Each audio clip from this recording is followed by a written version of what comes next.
I write a letter. আমি কি চিঠি লিখি। মাশাআল্লাহ। I wrote আমি লিখেছিলাম। I wrote a letter. আমি একটি চিঠি লিখেছিলাম। I will write আমি লিখবো। I will write a letter. আমি একটি চিঠি লিখবো। We write আমরা লিখি। We write a letter. আমরা একটি চিঠি লিখি। We wrote আমরা লিখেছিলাম।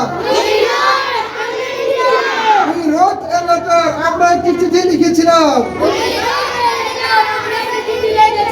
You write তুমি লিখো। You write a letter. তুমি একটি চিঠি লিখো। We will write আমরা লিখবো।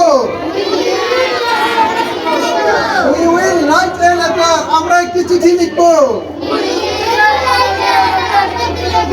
তাহলে আমরা একটা ভার্ব দিয়া এখন কতটা বাক্য পারি? কয়টা? 45টা। ইনশাআল্লাহ আমাদের স্লোগানটা মনে আছে সবার? কলমের কালি শেষ হয়ে যাবে, সবাই বলো। খাতার পৃষ্ঠা শেষ হবে, আমাদের মাথার ইংরেজি শেষ হবে না। ইংরেজি এখন পানির মতো সহজ হবে ইনশাআল্লাহ। আর আমাদের শুধু আমরা ইংরেজি শিখবো নাকি সবচেয়ে প্রথমে কি শিখবো? কোরআন হাদিস। আমাদের কোরআন হাদিসের স্লোগানটা সবাই একসাথে বলবো।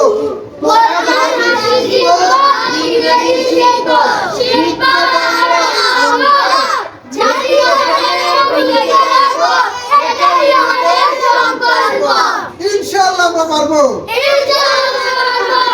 হাত দিয়ে রাখো তুমি সবাই একসাথে। আমাদের মনের যদি জোর থাকে যে আমরা পারবো, অবশ্যই ইনশাআল্লাহ পারবো।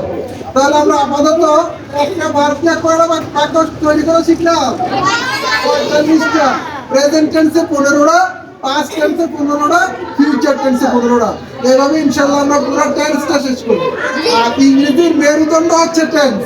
যখন তোমরা টেন্স পারবা তখন তোমরা ইংরেজি সহজ মনে হচ্ছে। স্যারে একটা ভার্ব বললে তুমি 250 বাক্য নিজে লিখতে পারবে। একটা ভার্বটা কয়টা বাক্য লিখতে পারবা? 250, শুধু 250টা। শত শত হাজার হাজার বাক্য নিজে তৈরি করতে পারবে। ইংরেজি মুখস্থ করার দিন শেষ। বলো সবাই। এখন থেকে ইংরেজি লিখবো আমরা কিভাবে? বুঝে বুঝে ইংরেজি লিখবো। সবার মনে থাকবো?